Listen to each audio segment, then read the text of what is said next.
1974 में Birmingham pub में फिर से एक बम धमाका किया जिसमें 21 लोग का कत्ल हुआ एंड 182 घायल हुए।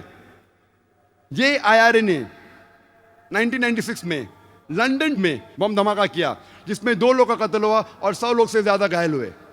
उसी साल 1996 में मैनचेस्टर में एक बम फोड़ा शॉपिंग कॉम्प्लेक्स के बाहर जिसमें 206 लोग घायल हुए।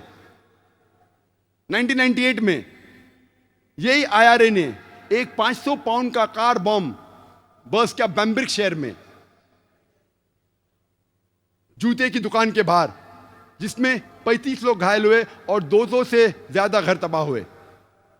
यही आईआरए ने उसी साल 1998 में ओमैग में और एक 500 पाउंड का कार बम फोड़ा जिसमें 29 लोग का इंतकाल हुआ, 29 लोग का कत्ल हुआ और 330 घायल हुए।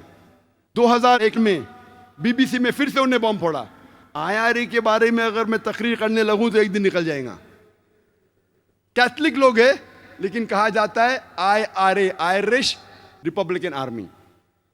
इस तरीके से कई मिसाल पेश कर सकता हूं।